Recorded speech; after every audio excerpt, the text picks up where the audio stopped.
네, 반갑습니다. 부자 클리닉의 닥터 송입니다. 자, 이번 영상에서는 이제 종합부동산세에 대해서 알아볼 텐데요. 7월 10일 부동산 대책으로 인해서 정말 무서울 정도의 이제 종부세 폭탄, 저는 거의 핵폭탄급이라고 이렇게 얘기를 하는데요. 과연 이제 다주택자들이 이 종부세를 견뎌낼 수 있을지 한번 이 화면을 통해서 한번 보도록 하겠습니다. 먼저 종부세 개요를 한번 보도록 하겠습니다. 부과 기준일은 매년 6월 1일입니다. 자, 매년 6월 1일에 누가 소유하느냐에 따라서 이제 그 사람한테 종부세가 나오게 됩니다. 물론 이제 부부 별산입니다. 부부 별산이고, 소유 기준은 잔금과 등기 접수일 중에 빠른 날입니다. 잔금과 등기 접수일 중에 빠른 날이다. 주택을 살 때는 6월 2일 이후에 사는 게 좋겠죠. 단지 종부세만 판단을 한다라고 하면 6월 2일 이후에 사는 게 좋고, 자, 주택을 팔 때는 5월 31일 이전에 파는 게 좋습니다. 자, 그래야 종부세를 안 내게 되겠죠. 자, 부과 기준일 알아봤고요. 자, 과세 표준 한번 알아보도록 하겠습니다. 과세 표준은 이제 종부세는 국세니까 국세는 이제 기준이 되는 금액을 이제 기준시가라고 합니다. 기준시가. 그러면 종부세 기준시가는 당연히 주택 공시가격입니다. 그래서 과세 표준을 계산할 때는 주택 공시가격, 즉 기준시가 빼기 공제금액입니다. 1세대 1주택인 경우에는 9억, 그리고 일반적인 경우에는 6억 원을 공제를 하게 되죠. 그래서 기준시가 빼기 공제금액을 한 다음에 거기에 이제 공정시장가액 비율을 곱하면 이제 과세 표준이 나오게 됩니다. 그런데 이 공정시장가액 비율이 지금 2020년 현재는 90%지만 2021년도에는 95%, 그리고 2022년도에는 이제 100%까지 이제 올라가도록 예정이 되어 있습니다. 그래서 과세 표준도 자연스럽게 올라가게 되겠죠. 그러면 종합부동산세 관련 세금이 뭐가 있느냐? 당연히 종부세가 있겠고요. 종부세는 과세 표준 곱하기 세율, 거기에서 이제 법정 공제 세액이 있습니다.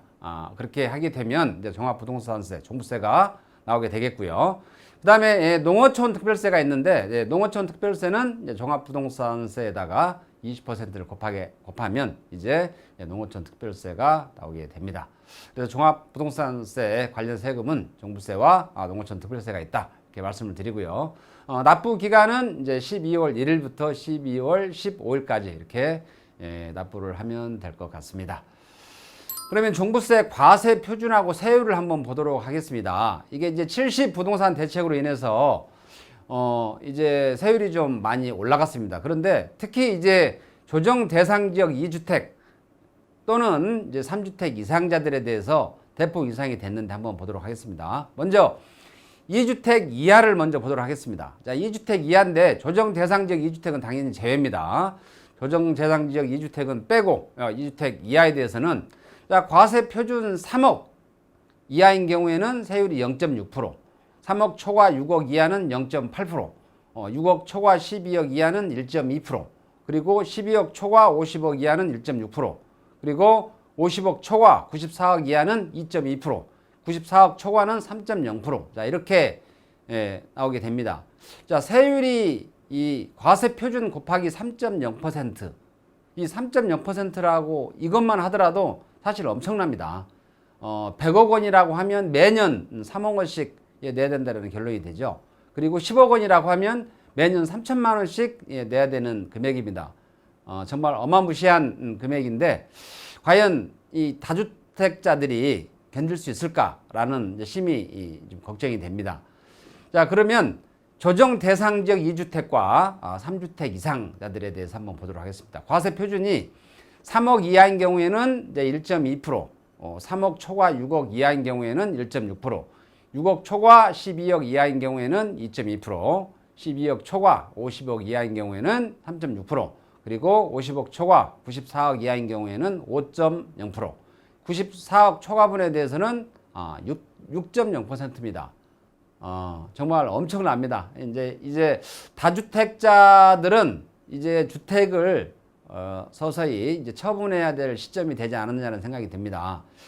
이걸 견뎌내면서 주택 가격이 상승하기에는 뭐 제 개인적인 생각이지만 거의 불가능에 가깝지 않느냐라는 생각이 듭니다. 그래서 아마도 다주택자들이 이제 아마 주택 보유를 서서히 줄여나갈 걸로 예상이 되는데, 물론 이제 그런 주택을 이제 실수요자들이 이렇게 취득을 하게 되면 어느 정도 주택 가격이 안정이 되겠지만, 만약에 실수요자들도 어떤 재테크에 대한 이제 시각이 다른 쪽으로, 주택이 아닌 다른 쪽으로 돌아가고, 또 이제 금리 인상이라든가 이런 이제 요인이 나타나게 되면 이제 주택 가격 하락도 이제 조심스럽게 예상이 될 수도 있습니다. 이것은 제 순전히 개인적인 생각이고요. 자, 법인 같은 경우는 단일세율입니다. 2주택 이하인 법인은 3%입니다. 물론 조정 대상 지역 2주택은 제외입니다.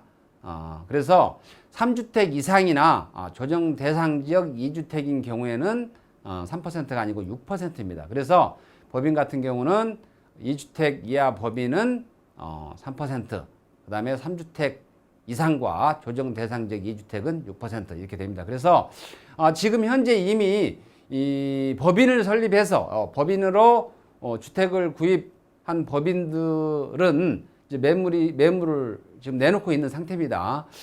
그런데 과연 이게 이제 어떤 방향으로 진행이 될지 저도 이렇게 좀 지켜보고 있는 상황입니다.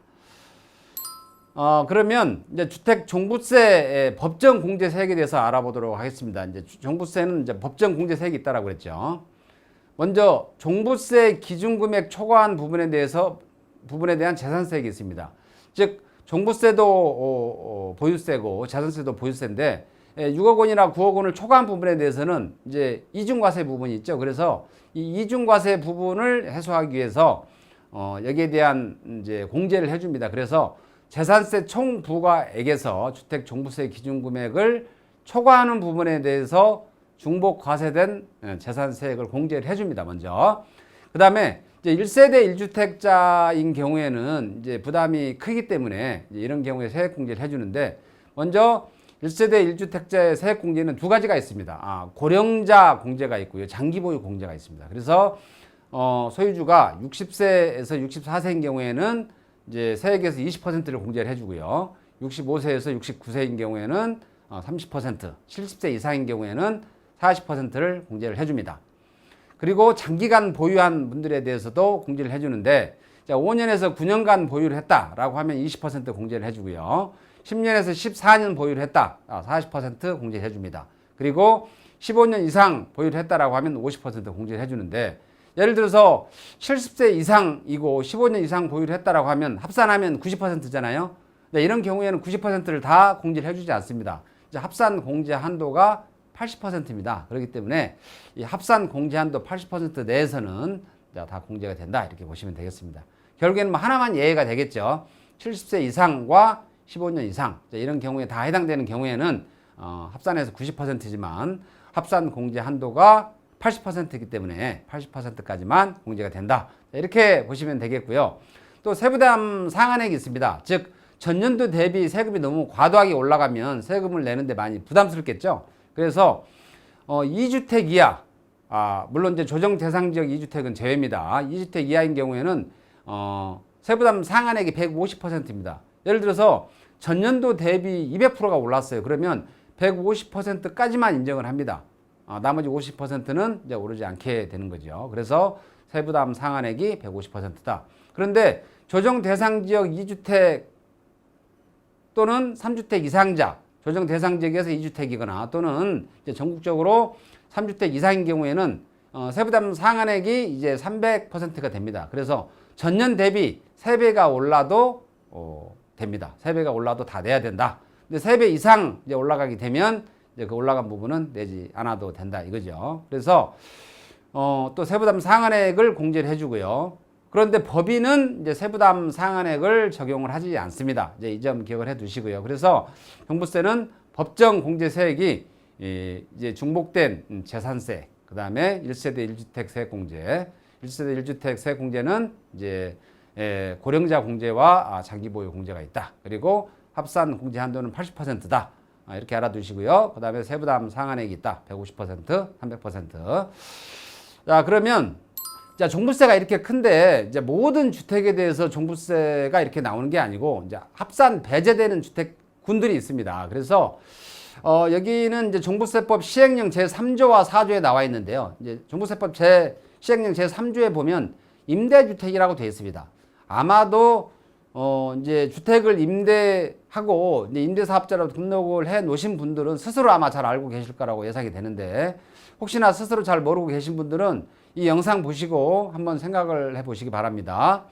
종부세법 시행령 제3조에 보면 매입 임대가 있습니다. 매입 임대, 그 다음에 건설 임대, 그 다음에 기존 임대, 그 다음에 미분양 매입 임대, 리츠펀드 매입 임대. 자, 이 자세한 부분은 제가 다 말씀드릴 수는 없지만 종부세법 시행령 제3조에 해당되는 이런 임대주택이 있으면 종부세 합산 배제된다. 이 점 잘 기억해 두시고요. 아마도 스스로 잘 알고 있을 거라고 예상이 됩니다. 그 다음에 종부세법 시행령 제4조에 보면 이제 사원용 주택이 있습니다. 사원용 주택 등 이렇게 있는데 한번 내용을 보도록 하겠습니다. 일단 사원용 주택이 있고요. 그 다음에 기숙사가 있습니다. 그 다음에 미분양 주택이 있고 가정 어린이집 주택이 있고요. 대물 변제 주택이 있고 연구원용 주택이 있습니다. 그 다음에 노인 복지 주택이 있고 부동산 투자 회사 등 매입주택, 이런 것들이 있습니다. 부동산 투자 회사는 리츠를 말하는 거죠. 그래서 이 종부세법 시행령 제4조를 통해서 혹시나 주택을 용도 변경하거나 여러 가지로 어떤 활용해서 이제 종부세 어떤 핵폭탄을 피해갈 수 있는 방법이 있지 않을까라는 생각도 들긴 합니다. 물론 이제 법인에 해당이 되겠죠. 법인을 하거나 아니면은 이제 사업을 좀 크게 하시는 분들은 종부세법 시행령 제4조에 나와 있는 이 항목을 잘 보시고 혹시나 현재 내가 종부세 폭탄을 맞았는데 잘 극복해 나갈 수 있는 방법이 혹시나 있을지 모르겠습니다. 이 조항을 통해서 한번 유심히 봐주시고요. 이번 영상 한번 정리를 해보도록 하겠습니다. 먼저 주택 종부세 개요에 대해서 제가 설명을 드렸죠. 그리고 두 번째로 종부세 과세 표준 그리고 세율을 말씀드렸습니다. 그 다음에 주택 종부세 법정 세액공제 이제 세 가지에 대해서 말씀드렸죠. 이중과세된 재산세 부분, 그 다음에 1세대 1주택, 그 다음에 또 한 가지는 이제 세부담 상한액, 이렇게 세 가지를 말씀드렸습니다. 그리고 마지막으로 종부세 합산 배제 주택, 종부세법 시행령 제3조와 4조에 나와 있는 이 합산 배제 주택 이렇게 말씀드렸습니다. 이번 7월 10일 부동산 대책을 통해서 정말 다주택자들은 과연 종부세 이 부분을 어떻게 지금 피해가고 있는지 모르겠습니다. 많은 분들은 지금 현재 증여를 통해서 해결을 해 나가거나 아니면은 지분 증여를 이렇게 하고 있습니다. 즉 배우자한테 지분을 증여하거나 아니면 다주택이신 분들은 이제 증여세를 좀 내더라도 이제 주택을 증여하는 경우 이런 경우가 많이 발생을 하고 있는데, 이제 그렇게 해도 해결이 안 되시는 분들은 과연 어떻게 해결이 될지 모르겠습니다. 그래서 이제 이 종부세 부담이 이렇게 크게 나왔는데 제 개인적인 생각으로는 아마도 뭔가 좀 조정이 되지 않을까라는 생각이 듭니다. 제가 이제 섣부른 판단이긴 하지만 이게 만약에 이제 2, 3년 너무 과도하다라고 하는 이제 여론이 형성이 되고 또 많은 이제 그 종부세 납세를 하시는 분들이 이제 컴플레인을 하게 되면 어느 정도 조정이 되지 않을까라는 예상이 됩니다.